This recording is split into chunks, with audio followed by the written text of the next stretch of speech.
Beyond the great religions. All the great religions of the world have come out of one truth. If we follow religion without practicing the truth, it is like the blind leading the blind. Those who belong to God love all. Love is the religion of the universe. A compassionate one transcends the boundaries of religion and realizes the undivided, absolute reality. A Christian sage of the Himalayas. There once lived a sage in our monastery who was very knowledgeable about Christ. His name was Sadhu Sundar Singh. When he visited Madras, tens of thousands of people would come to hear him speak on the beach. In fact, people used to fly all the way from Europe just to hear him. He was born in Amritsar, Punjab, and was a Sikh by birth. When he was still young, he had a vision which returned night after night. He did not understand whether it was a dream, something guiding him, or something harmful. He saw someone who was asking him to get up and go towards the Himalayas. He tried to avoid going to sleep, but eventually he would become tired and close his eyes.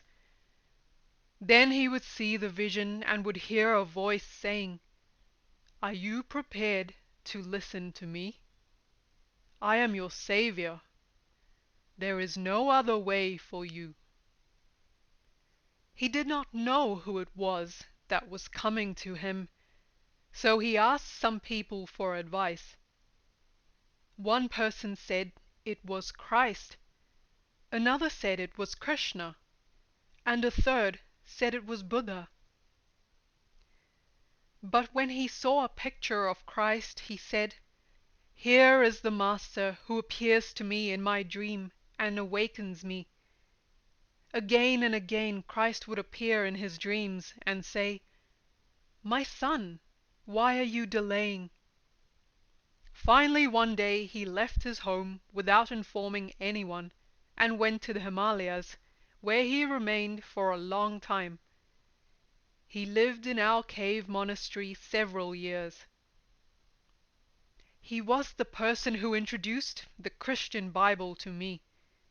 He also taught me the comparative study of the Bhagavad Gita and the Bible. He said, "The message that was given in the morning was the message of Krishna. The message that was given in the afternoon was the message of Buddha. And the message that was given in the evening was the message of Christ. There is no difference.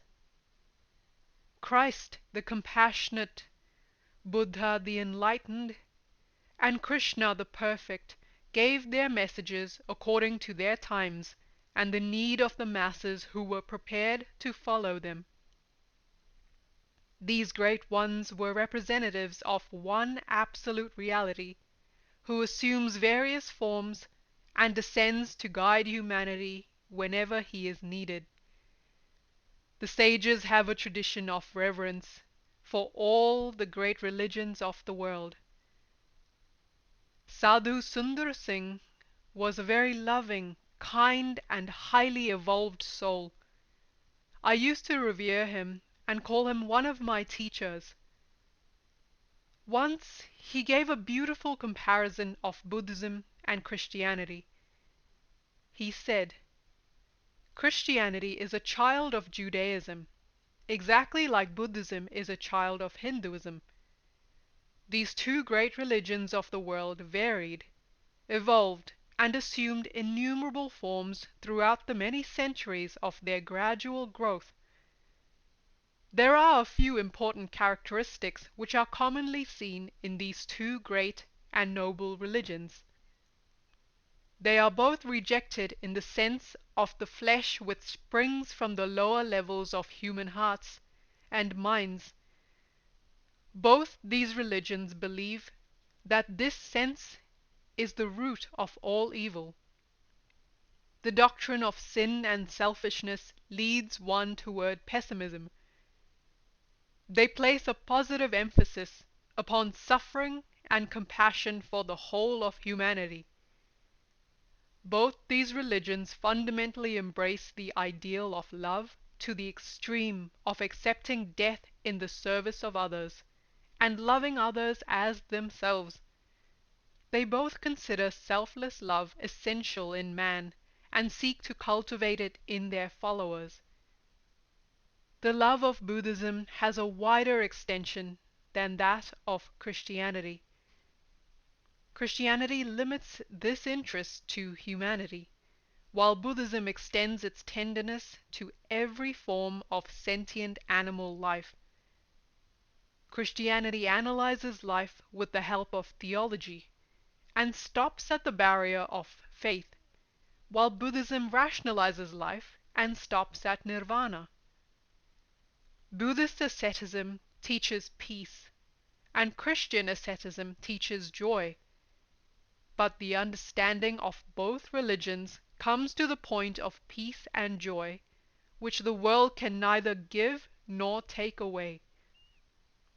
Buddhism, like Christianity, emphasizes the will, but in cultivation of moral life, they both lay stress upon discipline, training, and habit formation. In their broader aspects of teaching, these two religions are not much divided. A follower of Buddha is very intently aware of his thought, word, and action. History reveals that those who lived with Jesus were also totally dedicated to a larger self, rather than to their petty selves. Both Christianity and Buddhism believe in teaching individuals to seek their own moral perfection. Buddhism believes in the Four Noble Truths, which recognize that the great source of sorrow is rooted in desire. Christianity has something of the typical Western willingness to take chance and make use of it. Buddhists choose as their supreme symbol and ideal the figure of a sage seated in deep meditation and contemplation, perfect calm. Christianity uses the symbol of a young man being crucified on a cross, which demonstrates supreme suffering being overcome by love. The characteristics of both Buddha and Christ are similar, yet diverse. Jesus was the intense lover of truth. Buddha, the calm and compassionate sage. In the metaphysical attitudes of both religions, there is a contrast on the question of ethics. Christianity is theistic, while Buddhism is apparently agnostic. This contrast clarifies that followers of both religions are mistaken when they assert that their own religion contains all the values of both, forgetting the truth that both have a particular genius and have made contributions in building humanity. Christians, like Vaishnavites, believe in dualism. Buddhists believe in nirvana exactly as the Vedas also say. Nirvana is a Sanskrit word, already mentioned in the Vedas. Emancipation or nirvana is the modified word of liberation which the sages believe in. The path of the sages is the most ancient. It includes the teachings of both Christianity and Buddhism. We are not discussing Hinduism or the Hindu religion here, for the Hindu religion believes in the path of avatars, or the incarnate ones. But the path of the sages is supreme. They are the founders of the most ancient religion of the Vedas.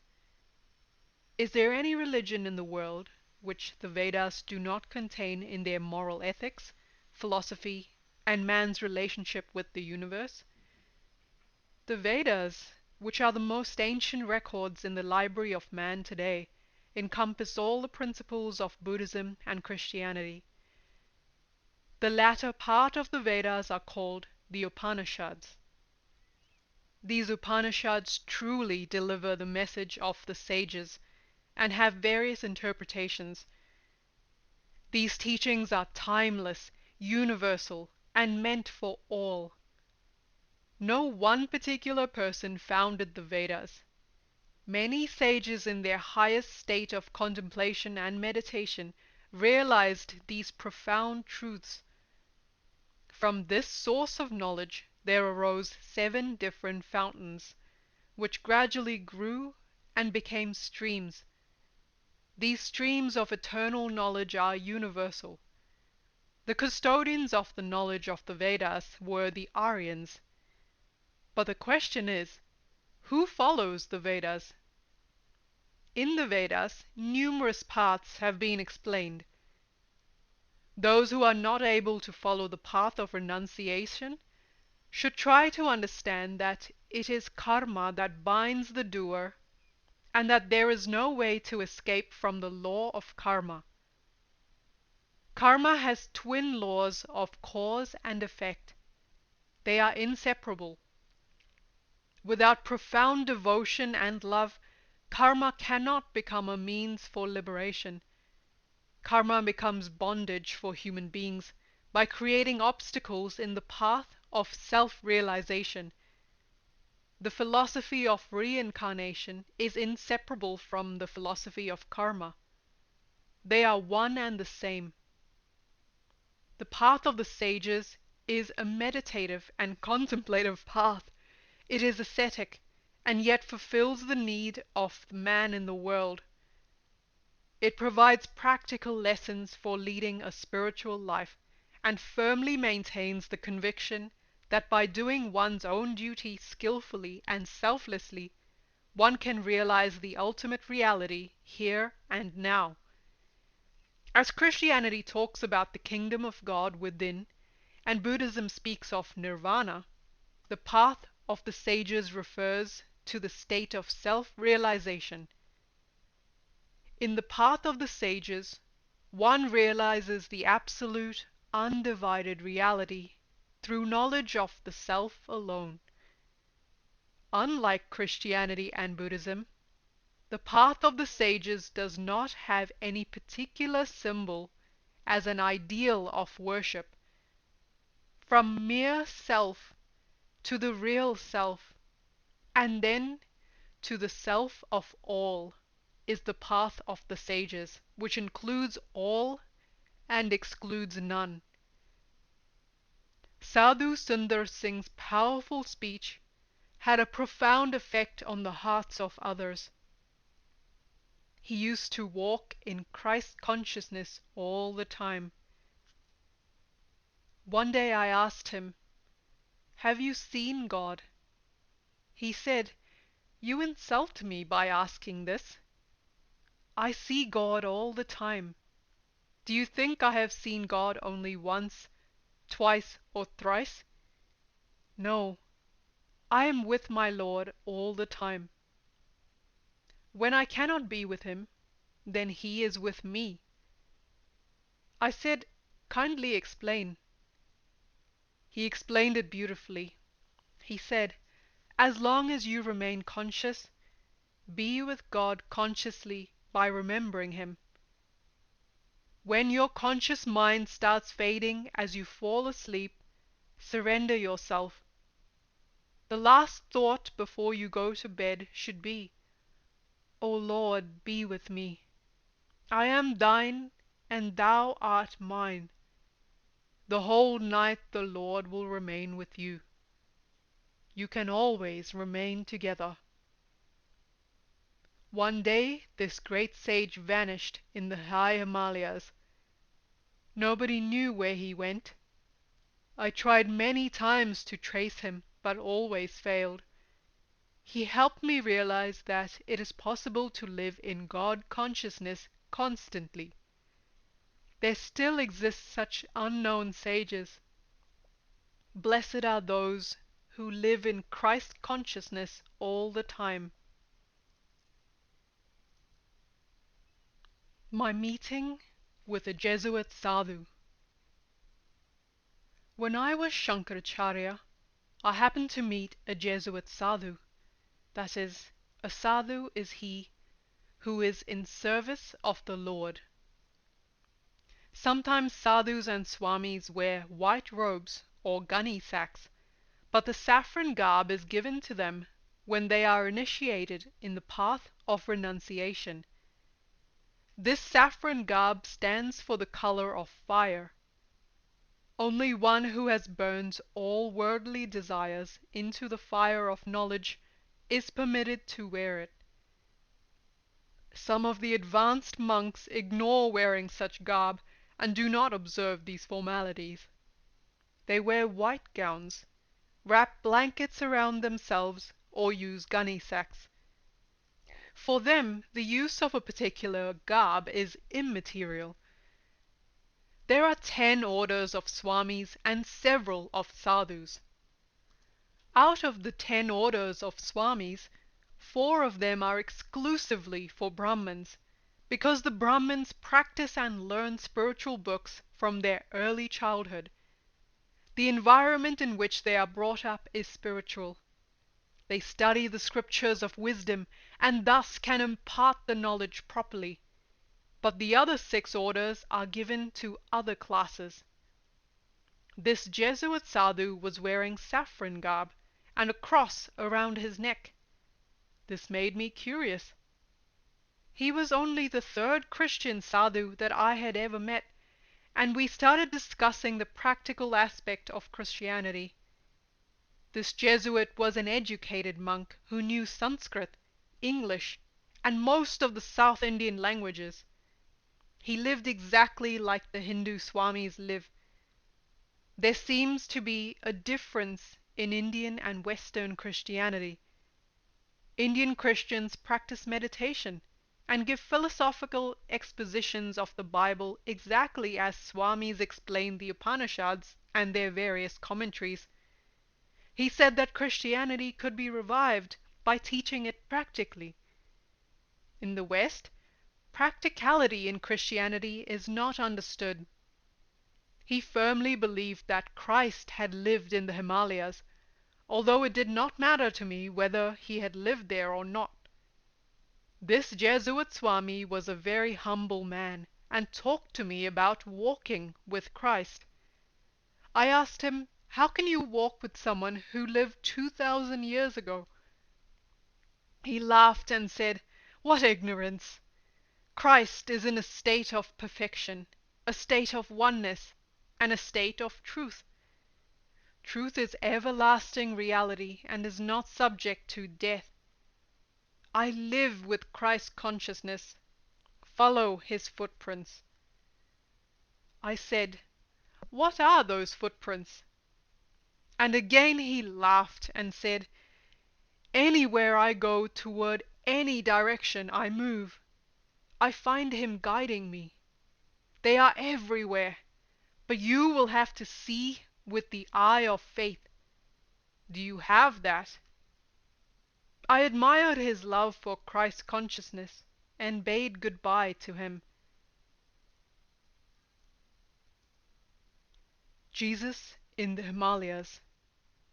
After renouncing the seat of Shankaracharya, I went to my master and stayed with him for a few days. From there I decided to go on a pilgrimage to Amarnath, the highest shrine of Kashmir. Amarnath is a cave which is covered by snow all year round. The dripping water icicle looks like a Shiva linga, a symbol adored by Hindus, exactly as the cross is by Christians, or the Star of David is by Jews. The story of a pair of white pigeons is very famous in this area. It is said that a pair of white pigeons come on the day of pilgrimage. A Kashmiri Pandit who was a learned man was my guide on this journey. He started telling me a story about Jesus Christ, claiming that Jesus had lived in Kashmir practicing meditation. The Pandit referred to a manuscript written in the Tibetan language that is preserved in the monastery situated at a height of 14,000 feet in the Himalayas. It was later translated by a Russian writer and then into English and published as The Unknown Life of Jesus Christ. In this part of the Himalayas, many people believe this story, and you dare not disagree with it. There is a nearby mount which is famous because Jesus lived practicing meditation there. My guide gave me 3 reasons to support this statement. First, the garb which Jesus wore was a traditional Kashmiri garb. Second, his hairstyle was also Kashmiri. And third, the miracles that he performed are well-known yogic miracles. The pundit claimed that Jesus Christ left Asia Minor for the unknown period of his life, when he was 13 years of age, and that he lived in the valleys of Kashmir until he was 30. I did not know whether to believe him, but I certainly didn't want to dismiss this idea. His love for Jesus Christ was immense. I did not want to argue with him. On our way to Amarnath, he took me to an ashram which was 7 miles away in the forests of Gulmarg. Gulmarg is one of the places of interest often visited by foreigners. A Swami lived there who was a scholar of Kashmir Shaivism and who practiced meditation most of the time. Kashmir Shaivism has many scriptures still untranslated and unexplained. So much is left unsaid in these great scriptures that they are only understood by those fortunate ones who are on the path and have already understood something of it. These scriptures can never be understood without a highly competent and accomplished teacher. This philosophy views the spirit, mind and body, and all levels of reality in the entire universe as a manifestation of the principle termed spanda, spontaneous vibration. The subject matter of these scriptures is Shaktipata, an awakening the latent force buried in human beings. This Swami informed me of a roving adept who visited Amarnath cave shrine every summer, but no one knew where that adept lived permanently. People coming from Ladakh often saw him treading the mountain paths alone. My interest was not only to visit the cave shrine, but to meet this roving adept of the Himalayas. Of all those I have met in my life, 3 were very impressive and left deep imprints in the bed of my memory. That adept was one of them. I stayed with him for 7 days, just 50 yards away from the shrine. He visited this cave shrine practically every year. He was about 20 years of age, was very handsome, and the luster of his cheeks was like that of cherries. He was a brahmachari who wore only a loincloth and possessed nothing. He was also so acclimated to high altitudes that, with the help of yoga practices, he could travel barefoot and live at elevations of 10,000 to 12,000 feet. He was insensitive to cold. Living with him was an enlightening experience for me. He was perfect and full of yoga wisdom and serenity. People call this young adept Bal Bhagwan, meaning child God incarnate. But he always kept himself above such praises and constantly traveled in the Himalayan mountains. He already knew my master and had lived in our cave monastery. He asked about several students who were then practicing meditation with my master. He spoke briefly in gentle sentences, but I could feel that he was not pleased when my guide started bowing, touching his feet, and running around in emotional devotion. This great adept became an example for me. I had never before seen a man who could sit still without blinking his eyelids for 8 to 10 hours, but this adept was very unusual. He levitated 2.5 feet during his meditation. We measured this with a string, which was later measured by a foot rule. I would like to make it clear, though, as I have already told you, that I don't consider levitation to be a spiritual practice. It is an advanced practice of pranayama, with application of bandhas, meaning locks. One who knows about the relationship between mass and weight understands that it is possible to levitate, but only after long practice. But this was not what I was seeking. I directly wanted to have an experience with this adept. I asked him a question about the highest state of enlightenment, and muttering a mantra from the Upanishads, he answered, "When the senses are well controlled and withdrawn from contact with the objects of the world, then sense perceptions no longer create images in the mind. The mind is then trained in one-pointedness. When the mind no longer recalls thought patterns from the unconscious, a balanced state of mind leads to the higher state of consciousness. A perfect state of serenity, established in sattva, is the highest state of enlightenment. The practice of meditation and non-attachment are the two keynotes.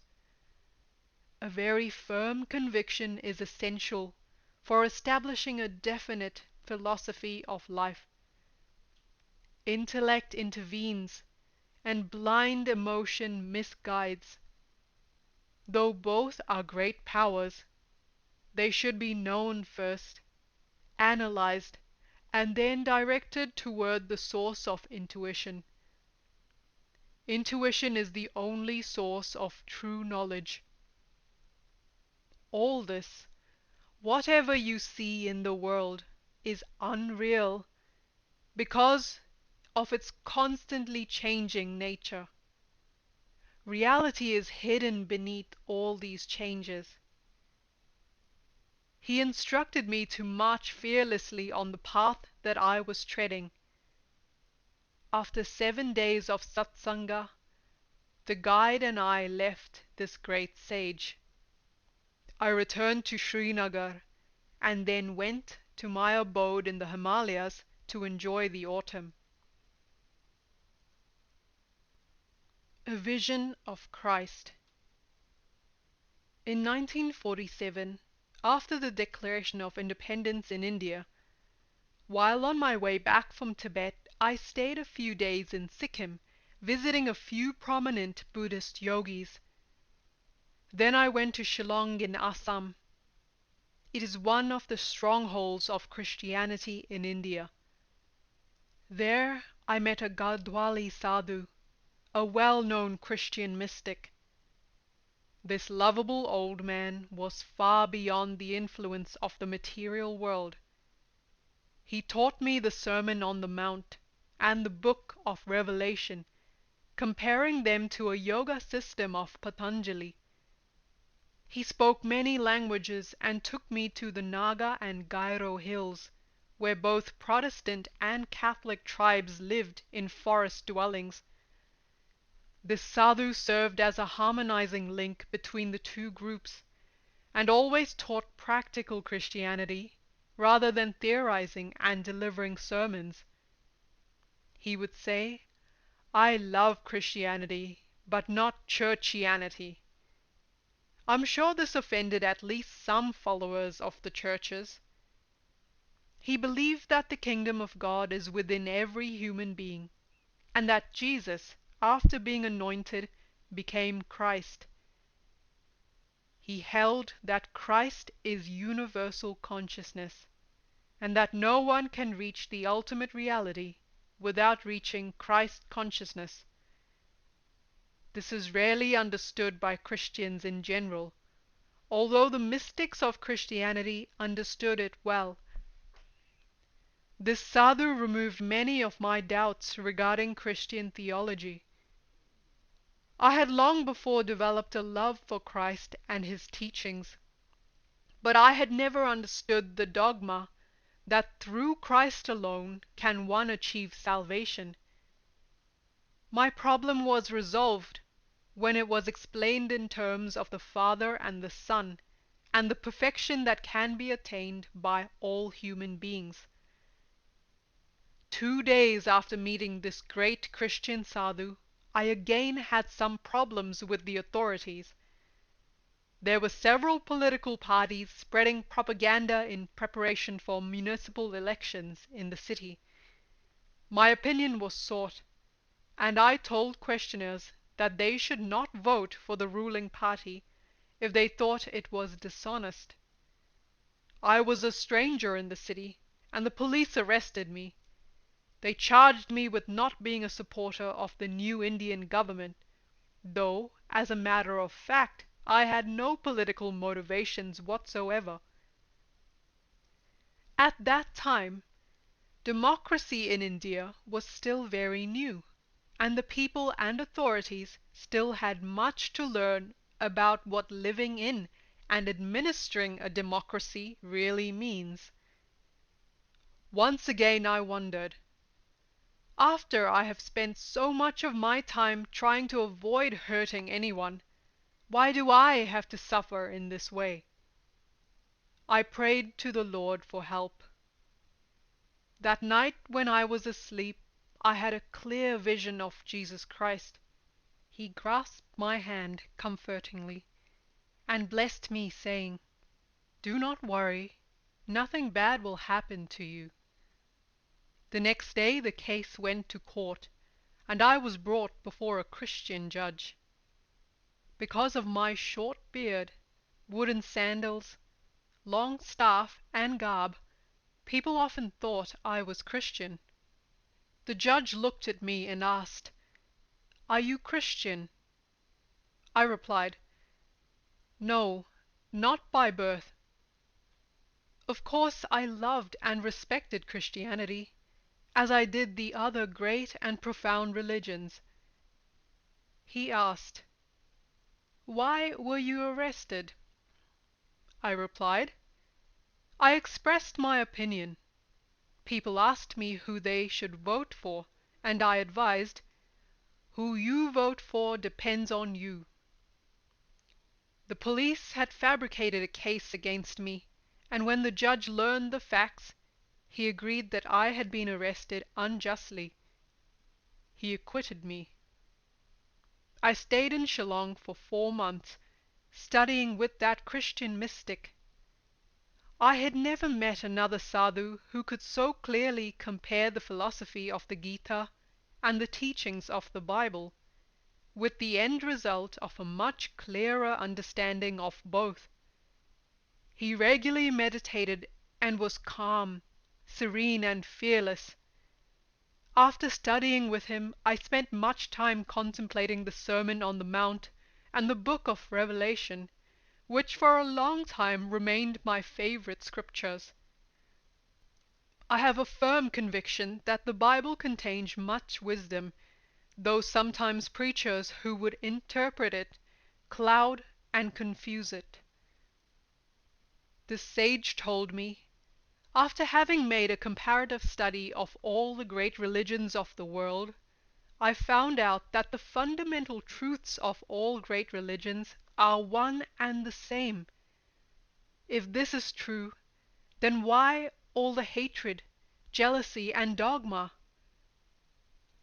That led me to realize that even the most ancient Vedic religion, which is in fact universal, was lost, and the priestly wisdom of India was not able to convey the message of the Vedic sages.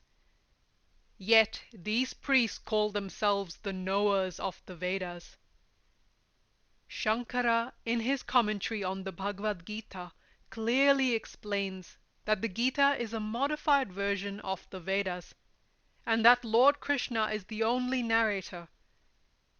Truth always existed. The founders and great messengers of the religions of the world were only narrators, but actually the sages, and not the reincarnations of God, are the founders of the noble truths. This itself is proof that great reincarnations of God only modified the message given by the sages. The reincarnations of God are the messengers of the sages. They only change the baskets, and the eggs are the same. When this Christian sadhu explained this to me, my eyes were opened to another dimension. He continued, religions played their important part in binding society as a whole. The spiritual leaders and founders of religions are accepted as authorities, but according to my analysis, the wisdom given by the sages is eternal and perfect. The great messengers and leaders of various religions are only channels of the ancient sages. Worshipping the leaders and founders of religion is like creating a dogma and cult without any solid philosophy behind it. There is no hero worship in following the path of the sages, for their teachings are universal and for all times. When religious teachers could not impart practical knowledge to their students, this corrupted the religions of the world. They said, "You should have faith in God," and then dismissed the genuine quest of the soul. The doctrine of faith in the East and West is being exploited by all the preachers of the world. Modern man is confused more by the preachers than by his own problems. Social problems and religious problems create serious conflicts and prejudices, which become difficult for one to dispel. What is the worth of that religion which creates bondage and misery for man? Freedom is one of the prime messages given by the sages, but it has been obstructed so much that today's religious man lives like a slave, terrified and obsessed by evil and devils. He is more concerned about sin and Satan than self-realization and God. The philosophy of the New Age demands complete modification of such religious concepts. But alas, there hasn't been a revolution in any of the religions so far. Without going through a socio-religious revolutionary process, the flower of true religion cannot bloom. Reformation and revolution are the signs and symptoms of the evolution of man. This revolution is made possible by changing the heart and practicing ahimsa in daily life. Love alone has the power to change. Such a revolution and change will prepare modern man for the next dimension of awareness, which will then unite the whole of humanity. That great Christian sage really opened my inner eye, and I started looking forward to that day to come when all of humanity will follow the religion of man by worshipping one truth and practicing love. Then there will be no place for hatred, jealousy, and other prejudices of life. My 4 months' stay with this great man helped me in understanding Christianity in a better way. The vision of Christ deepened my love for his teachings, and he stays in the calmest chamber of my heart as my guide and protector. Judaism in Yoga. Once I was invited by the followers of Bahaism to preside at a 3-day conference in Pune, where I met 2 Jewish rabbis of Indian origin. They discussed the Kabbalah, and I better understood the practices of Judaism after talking to them. There is a small group of Jews in India. Jews have been persecuted almost everywhere, except in India. Parsis, worshippers of the divine fire, and Jews, meditators on the Star of David, enjoy Indian citizenship exactly as others do. Yoga practices and the practices of the Kabbalah are similar. After studying the literature, I have concluded that the spiritual practices are identical in all the great religions of the world. The ancient philosophy of Sankhya, which is the basis of yoga, and the philosophy of Kabbalah seem to have the same source. According to the Kabbalistic system, life is associated with numbers. This is an ancient Sankhya concept. Many of the teachings of the Gita are similar to Judaism. These two great religions, Hinduism and Judaism, are similar and are the most ancient religions in the world. The Baha'i temple and religion accepts and emphasizes this fact in its monogram and its literature.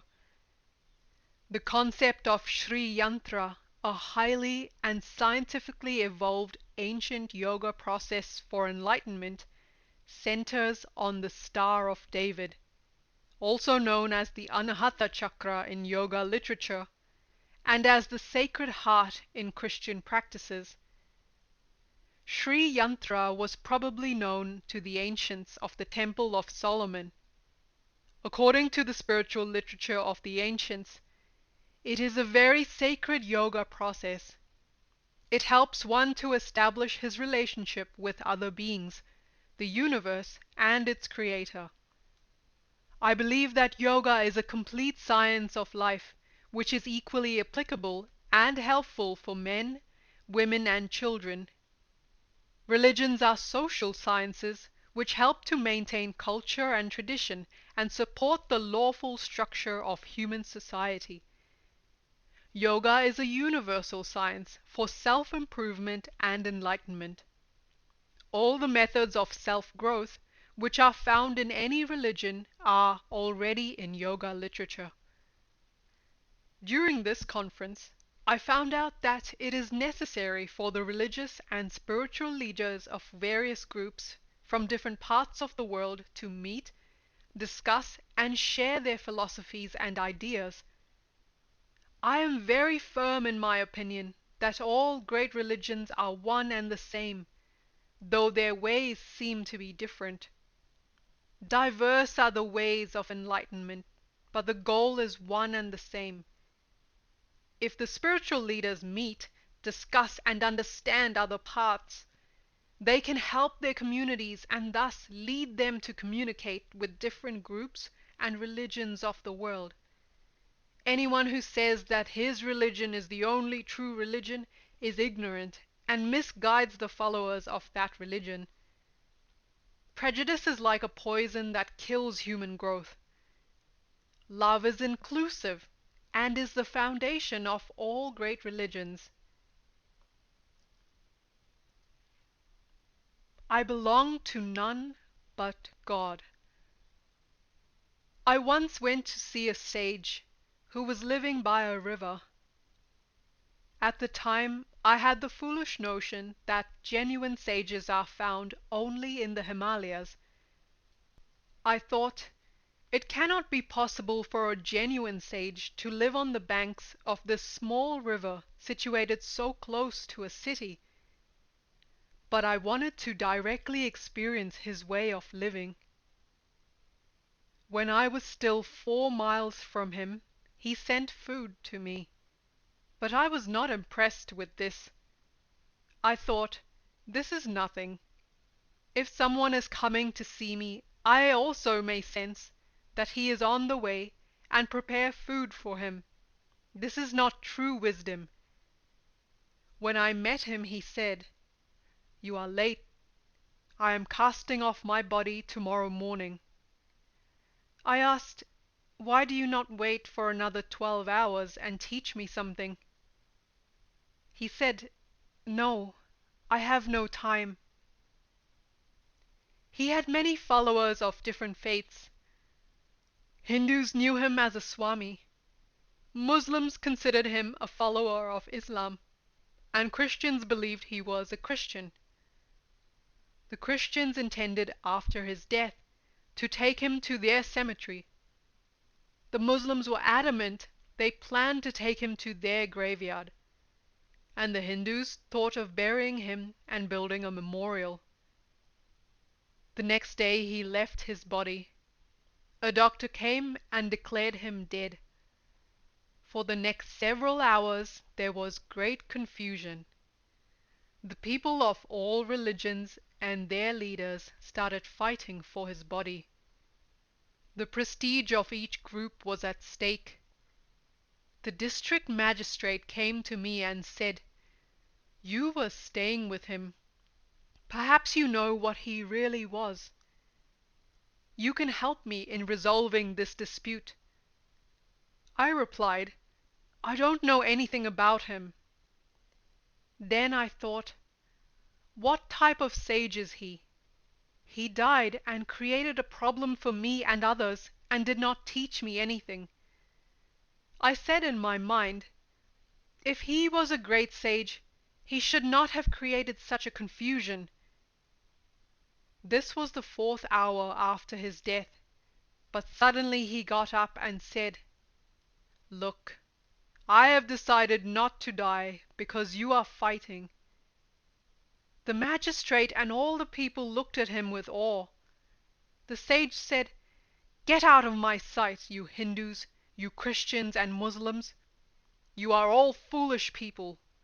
I belong to God and no one else."